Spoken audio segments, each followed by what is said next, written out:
Meu pai, Antônio, era o tipo de homem que todos admiravam. Ele construiu sua empresa com as próprias mãos, com um esforço incansável que inspirava respeito. Para nossa família, seu sucesso não era apenas financeiro, era um símbolo de quem ele era, forte, determinado, um verdadeiro pilar que sustentava todos nós.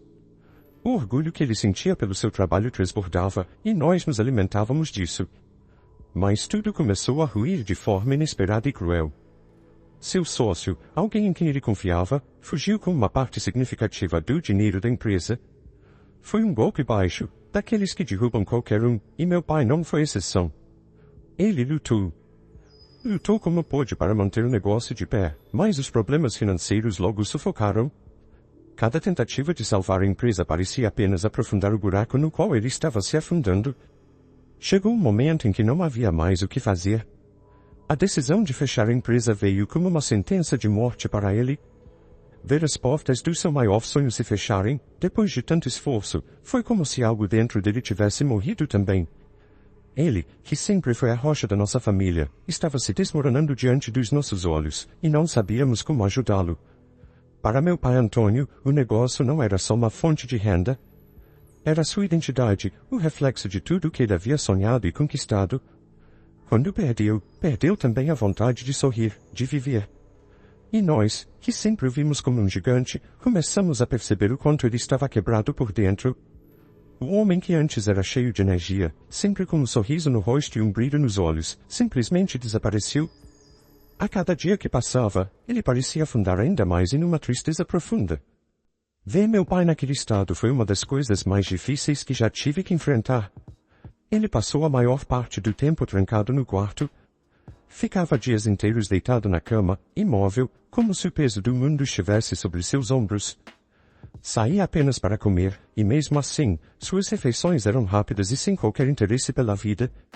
Não falava muito, e quando fazia, eram palavras curtas e carregadas de uma tristeza que nunca pensei ver nele. A presença que antes enchia a casa de alegria e orgulho agora estava mergulhada em um silêncio pesado e opressor. Minha mãe, Clara, tentava de tudo para animá-lo. Incentivava-o a sair, a dar uma volta, a encontrar um hobby, qualquer coisa que pudesse tirá-lo daquele estado. Mas, sempre que ela insistia, ele afastava com irritação, às vezes até gritando para que o deixasse em paz. Era claro que ele estava lutando com sentimentos que não sabia como controlar, e isso tornava tudo ainda mais difícil para todos nós. A atmosfera da casa ficou pesada. Meu irmão mais novo, Iago, e eu, Bernardo, fazíamos o possível para não incomodar, tentando ao máximo evitar qualquer coisa que pudesse irritar meu pai. Nós andávamos na ponta dos pés, com medo de provocar uma explosão de frustração ou tristeza. O silêncio e a tensão tomavam conta de cada canto, transformando nossa casa, que antes era um lugar feliz, em algo sombrio e cheio de incertezas. Meu pai, que sempre foi o pilar da nossa família, estava irreconhecível. A perda do negócio não era apenas uma questão de dinheiro, era como se ele tivesse perdido uma parte de si mesmo. E nós, seus filhos, só podíamos observar impotentes, sem saber como ajudar ou como trazer de volta o homem que tanto admirávamos. Com meu pai afundado em sua tristeza, foi minha mãe, Clara, quem precisou assumir a responsabilidade de sustentar a família. Ela era enfermeira em um hospital local, um trabalho que sempre exigiu muito dela, mas agora, com as contas se acumulando e o aluguel atrasado, ela não teve outra escolha senão trabalhar ainda mais. Começou a pegar turnos extras, muitas vezes passando longas horas fora de casa, apenas para manter tudo funcionando. Era doloroso vê-la se sacrificar tanto. O peso do cansaço estava evidente em seus olhos, suas feições cada vez mais marcadas pela exaustão. Mas mesmo assim, ela nunca reclamava. Minha mãe sempre foi forte, e fazia tudo o que podia para manter a família unida, apesar da situação. Ela tentava equilibrar o trabalho com as demandas emocionais da casa, mas eu sabia que estava sendo demais para ela. A casa, que já estava mergulhada em silêncio por causa da depressão do meu pai, agora também se tornava um lugar de ausência. Minha mãe mal tinha tempo para sentar e conversar conosco, e quando estava em casa, parecia estar sempre correndo contra o relógio, dividida entre as preocupações financeiras e os cuidados com meu pai e com meu irmão mais novo, Iago. Eu sabia que ela estava fazendo o melhor que podia, e eu admirava por isso. No entanto, o clima em casa ficava cada vez mais pesado. A tensão estava sempre presente, uma sensação não dita de que as coisas estavam se desfazendo aos poucos. Meu irmão e eu fazíamos o possível para não adicionar mais preocupações. Iago, sempre mais reservado, parecia sentir profundamente o peso da situação, enquanto eu tentava ser o mais discreto possível com minhas próprias preocupações. Minha mãe era a âncora que nos mantinha de pé, mas eu podia ver que, com o tempo, até mesmo ela estava se desgastando. Por mais que tentasse ser o pilar da nossa família, a pressão estava começando a afetá-la, e eu temia quanto tempo ela conseguiria sustentar esse fardo sozinha.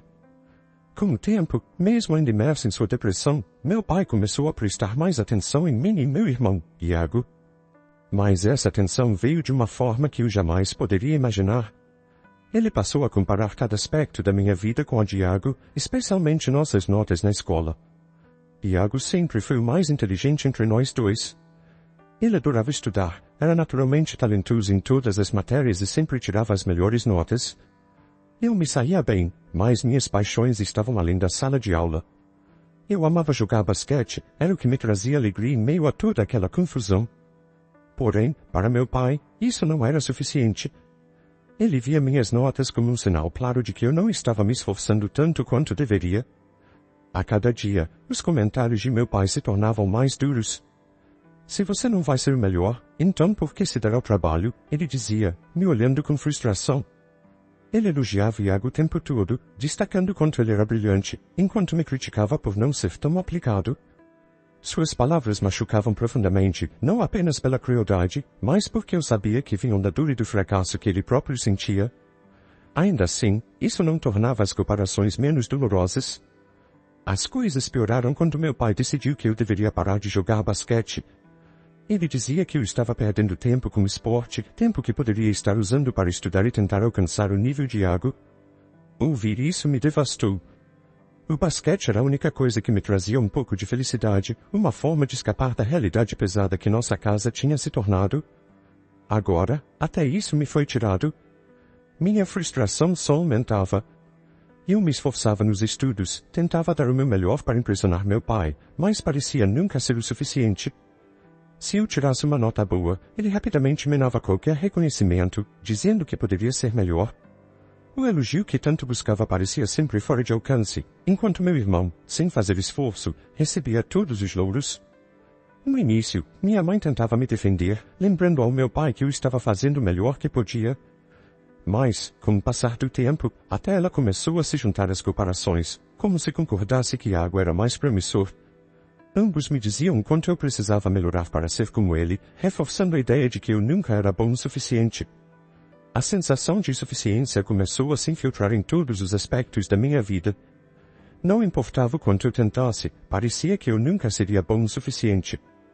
E, enquanto meu pai se afundava em sua dor, eu me sentia cada vez mais afogado na minha própria frustração e tristeza. A situação em casa já estava insuportável. Meu pai, ainda afundado em sua depressão, e minha mãe, sobrecarregada pelos turnos intermináveis no hospital, mal conseguiam manter a família de pé. Eu sabia que algo estava para acontecer, mas não estava preparado para o impacto daquela noite. Eles me chamaram para uma conversa séria. Minha mãe começou a falar, tentando soar calma, mas o peso de suas palavras deixava claro que era algo definitivo.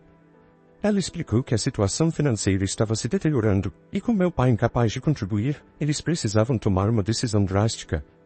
Foi então que sugeriram que eu fosse morar com meu tio. Na casa dele, disseram, eu teria mais estabilidade e poderia focar nos estudos sem as distrações e tensões da nossa casa. Mas o que me atingiu em cheio foram as justificativas que vieram logo depois. Você não tem se esforçado o suficiente, meu pai disse, sua voz carregada de frustração. Nós já te demos muitas chances para melhorar, mas você continua o mesmo. Olhe para Iago. Ele sempre dá o seu melhor, sempre se destaca. Ele merece ficar aqui conosco. Meu coração acelerou, e eu me senti desesperado. Eu posso melhorar. Implorei. Me deem mais uma chance. Eu prometo que vou tirar notas melhores, vou me dedicar mais. Não me mande embora. Por favor. Mas meus pais foram irredutíveis. Não podemos mais esperar, minha mãe disse com firmeza. Você sempre promete que vai mudar, mas isso nunca acontece. Nós já demos todas as oportunidades possíveis, mas nada mudou. Não podemos arriscar o futuro de Iago por causa de suas falhas. Aquelas palavras me cortaram profundamente. Eles estavam basicamente dizendo que, enquanto Iago era o filho que eles consideravam promissor, eu era o fardo que podia ser descartado. Não importava o quanto eu tivesse tentado até então, nunca havia sido suficiente. E mesmo agora, prometendo dar o meu máximo, eles já tinham decidido que não valia a pena acreditar em mim. A revolta tomou conta de mim. Eu sentia que estava sendo punido não por minhas ações, mas por não ser tão bom quanto meu irmão. Eles estavam escolhendo Iago porque ele sempre foi o melhor, o mais dedicado, enquanto eu parecia sempre ser o filho problemático, aquele que nunca atingia suas expectativas. Eu não sou como ele. Gritei. Mas isso não significa que eu não posso melhorar. Vocês nem me dão a chance de provar isso. Mas, no fundo, eu sabia que nada do que dissesse iria mudar suas mentes. Meus pais já tinham decidido. Não adianta insistir, meu pai respondeu com frieza. Nós temos pouco dinheiro e precisamos focar nossos esforços e recursos em Iago. Ele tem mais chances de ser bem-sucedido. Se dermos outra chance para você, isso pode atrapalhar o desempenho dele, e não podemos nos dar ao luxo de comprometer o futuro de quem realmente tem potencial. Essas palavras me atingiram como um soco. Eles estavam dizendo claramente que eu não valia o investimento, que apostar em mim seria um desperdício, enquanto Iago era a prioridade. Para eles, eu já tinha desperdiçado todas as oportunidades, e agora não havia mais o que fazer. Iago era o filho que valia a pena, o filho que tinha o futuro garantido. A sensação de rejeição e inadequação me dominava. Prometi a eles que faria de tudo para melhorar, que poderia ser um filho melhor, mas eles não queriam me ouvir. A raiva e a tristeza me sufocavam, mas não havia mais nada que eu pudesse fazer. Eu tinha perdido. Naquela noite, fui para o meu quarto arrumar minhas coisas, sentindo que não pertencia mais àquela família. As palavras duras dos meus pais ecoavam na minha mente, e a revolta crescia em meu peito. O dia da minha partida chegou mais rápido do que eu imaginava, e a realidade de tudo começou a pesar sobre mim. Depois da discussão com meus pais, onde deixaram claro que seu dinheiro e esforços seriam direcionados ao futuro de Iago, não havia mais volta. Mesmo assim, a dor de saber que eu estava sendo afastado da minha própria casa e da minha família era insuportável. Na manhã em que meu tio chegou para me buscar, o clima na casa era pesado. Meus pais pareciam já ter aceitado que essa era a decisão certa. Não houve lágrimas ou grandes despedidas, apenas abraços breves e palavras rápidas, como se estivessem apressando o momento para que terminasse logo. Meu pai parecia aliviado, como se a minha partida fosse resolver parte do peso que ele carregava, e minha mãe, apesar do semblante cansado, evitava qualquer olhar prolongado. No fundo, eu sabia que eles acreditavam que estavam tomando a melhor decisão, mas isso não tornava as coisas menos dolorosas para mim. Você vai ter uma oportunidade melhor com seu tio, meu pai disse, sua voz distante. Não leve isso para o lado pessoal. Nós precisamos focar no que é melhor para todos, e no momento, isso significa dar todo o apoio para Iago. Essas palavras só reforçavam o que ele havia dito na noite anterior, de que investir em mim não valia a pena, e que Iago era a prioridade. Ouvir isso de novo apenas acentuava a sensação de que eu era um peso que estavam finalmente tirando das costas. Eu me despedi de Iago com um nó na garganta. Ele não entendia completamente o que estava acontecendo, mas eu sabia que a vida dele seguiria em frente sem grandes mudanças. Ele continuaria recebendo todo o apoio, todos os recursos, enquanto eu seria deixado para trás. Apesar de tudo, eu o amava, mas o sentimento de injustiça e traição tornava difícil até mesmo esse adeus. Quando entrei no carro do meu tio, a realidade me atingiu com força. Eu estava saindo de casa não porque era melhor para mim, mas porque meus pais tinham decidido que eu não era importante o suficiente para continuar fazendo parte do plano deles. A sensação de ser excluído da minha própria vida era esmagadora. Durante o trajeto, meu tio tentou me confortar, mas as palavras dele pareciam distantes. Ele estava animado em me receber, mas, para mim, aquilo não era o começo de uma nova vida, era o fim da vida que eu conhecia. Enquanto ele falava sobre como eu poderia ter mais tranquilidade e foco na casa dele, tudo o que eu conseguia pensar era em como eu estava sendo afastado pela minha própria família. Os primeiros dias na casa dos meus tios, Maria e João, foram difíceis. Apesar de todo o esforço deles para me fazer sentir em casa, o peso do que eu tinha deixado para trás me acompanhava em cada momento. Eu me sentia deslocado, como se aquela vida não fosse minha, como se estivesse apenas ocupando espaço. Meus tios faziam de tudo para me acolher. Eles eram gentis, sempre prontos para conversar e me oferecer o que eu precisasse. Mas, no início, eu me sentia distante, incapaz de me abrir completamente.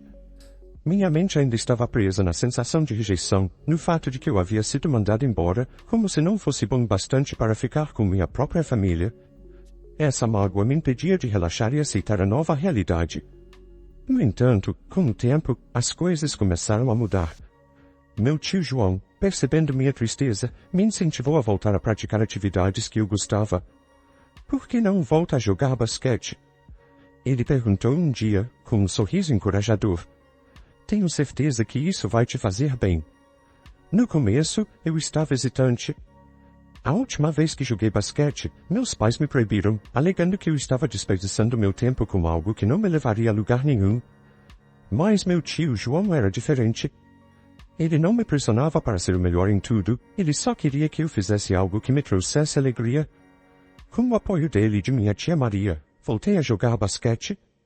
No início, foi estranho. A bola parecia pesada em minhas mãos, e meu corpo, fora de prática, não respondia como antes. Mas, aos poucos, fui me reencontrando com o esporte. Correr pela quadra, driblar e arremessar a bola me trouxe uma sensação de liberdade que eu não sentia há muito tempo. Era como se, por alguns momentos, eu pudesse esquecer toda a dor e frustração que carregava. Além do basquete, meus tios também me incentivaram a participar de outras atividades na escola. Eles não me pressionavam com comparações ou expectativas irreais. Em vez disso, queriam que eu explorasse quem eu realmente era, longe das sombras das expectativas que sempre me cercaram em casa. Com o passar dos meses, comecei a me sentir mais à vontade na casa deles. O vazio que antes parecia impossível de preencher foi, aos poucos, se dissipando. Ainda havia dor e saudade, claro, mas com o tempo, a sensação de que eu pertencia a algum lugar começou a crescer. Eu ainda pensava nos meus pais em Iago, mas essa dor, antes sufocante, começou a perder força. O tempo passou, e com muito esforço, finalmente recebi a notícia que parecia impossível alguns anos atrás. Fui aceito na universidade dos meus sonhos. O alívio e a felicidade que senti naquele momento foram indescritíveis. Era como se, finalmente, todo o meu trabalho e dedicação tivessem valido a pena. Quando contei a novidade para meus tios, a reação deles foi de pura alegria. Tio João, sem hesitar, me disse que ele e tia Maria fariam questão de pagar o restante das mensalidades que a bolsa de estudos não cobria.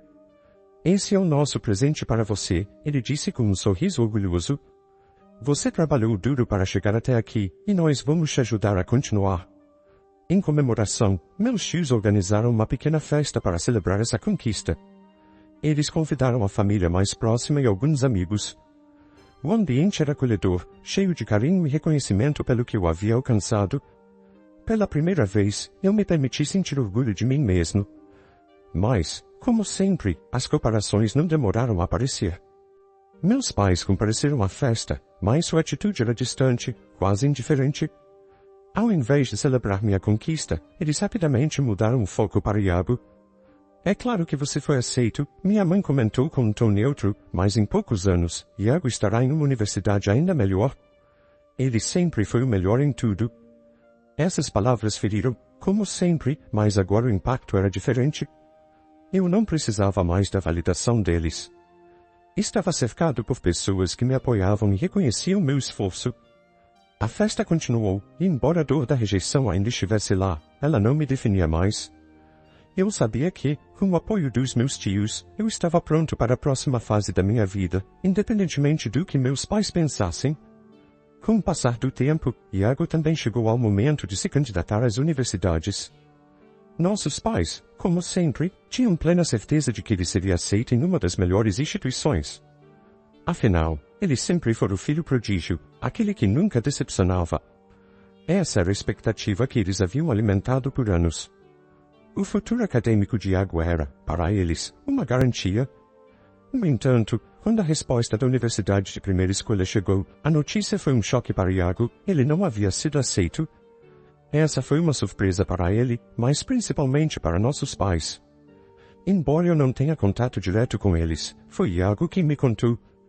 Ele parecia desanimado e frustrado, e eu percebia que as comparações e a pressão constante estavam pesando muito sobre ele. Os anos de comparações desumanas que meus pais fizeram entre nós dois tinham um efeito devastador sobre nós. Eu sofri com a sensação de nunca ser bom o suficiente, mas agora percebia que Iago também estava preso em uma imagem que nossos pais haviam criado para ele. Era a expectativa de ser perfeito, de nunca falhar. Quando Iago foi forçado a se contentar com sua segunda opção de universidade, o orgulho que meus pais sempre tiveram nele foi abalado, embora nunca admitissem isso abertamente. Essa experiência abriu meus olhos. Não era apenas eu que sofria com as comparações. Iago também carregava o peso de tentar viver de acordo com as expectativas irreais de nossos pais, e agora, pela primeira vez, ele estava lidando com o peso da decepção. Nossas vidas, de formas diferentes, foram profundamente afetadas por essa dinâmica tóxica.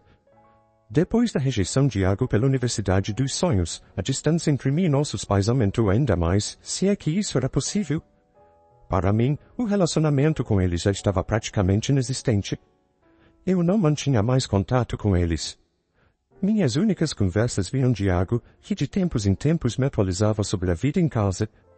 Mesmo assim, ele me contava como nossos pais continuavam a falar sobre ele, sobre suas conquistas e desafios, como se eu nem existisse. Minha relação com meus tios, no entanto, só se fortalecia. Eles sempre me apoiaram e, depois de anos de esforço, finalmente me formei na universidade. Eu sabia que não teria conseguido isso sem o apoio e o amor de meus tios. Pouco tempo depois da formatura, consegui um bom emprego na minha área.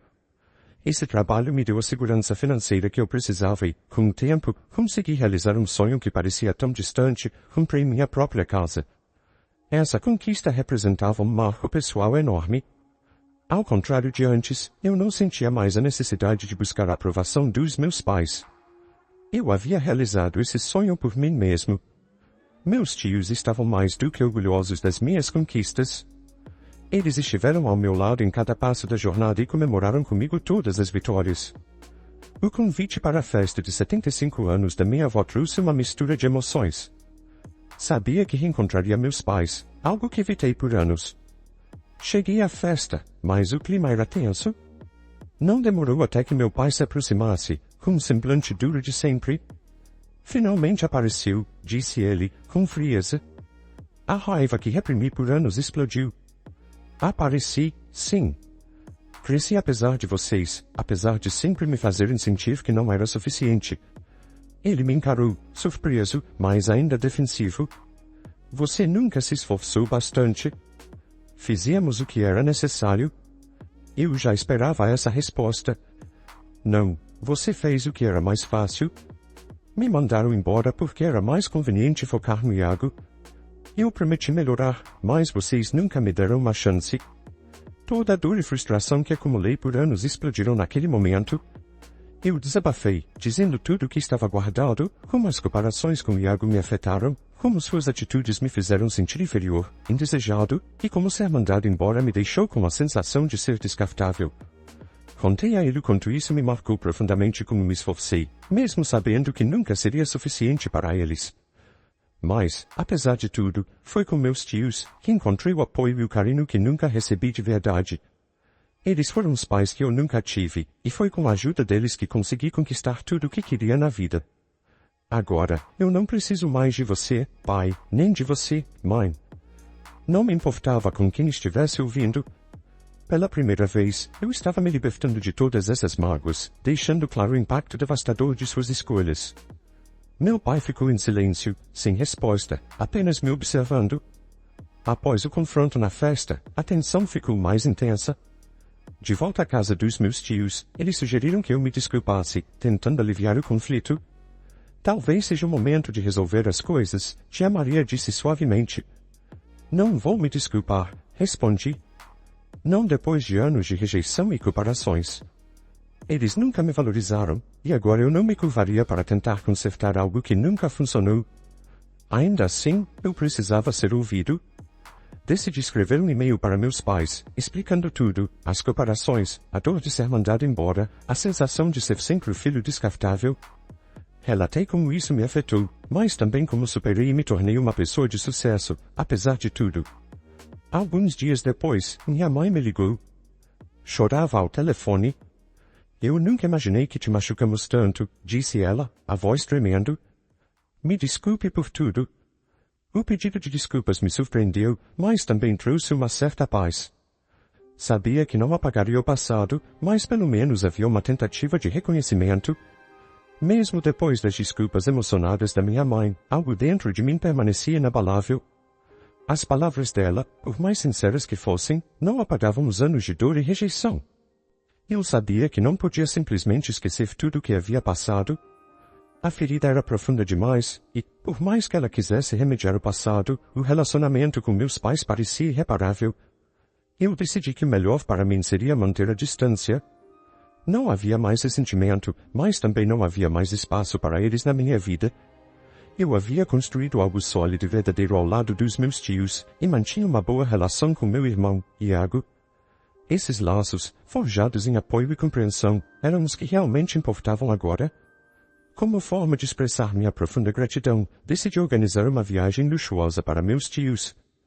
Levei-os para uma ilha paradisíaca, um lugar de praia de areia branca e águas cristalinas. Foi uma viagem que eu planejei com muito carinho, pensando em cada detalhe. Eu queria que eles soubessem o quanto sua presença em minha vida havia sido fundamental, e essa viagem era apenas uma pequena forma de dizer obrigado. Na última noite da viagem, me sentei à beira da praia, observando meus tios rindo enquanto caminhavam pela areia. As estrelas brilhavam intensamente no céu, refletindo-se na água calma. Senti o vento suave no rosto e, por um momento, fechei os olhos, absorvendo tudo. Quando olhei novamente para os meus tios, uma onda de gratidão me tomou. Ali, naquela praia paradisíaca, percebi mais uma vez o quanto eles eram para mim, os pais que eu nunca tive. Eles haviam me dado mais do que amor, me deram um lar, uma vida e a chance de acreditar em mim mesmo. E, naquele instante, prometi a mim mesmo que cuidaria deles com todo o amor e carinho enquanto vivessem, assim como eles fizeram comigo. O que você achou da história? Você concorda com a decisão de Bernardo de manter distância dos pais? Deixe sua opinião nos comentários. Obrigado por se juntar a nós hoje no Recanto das Histórias. Se você gostou, apoie o canal se inscrevendo, deixando seu like e comentando. Um forte abraço e até a próxima!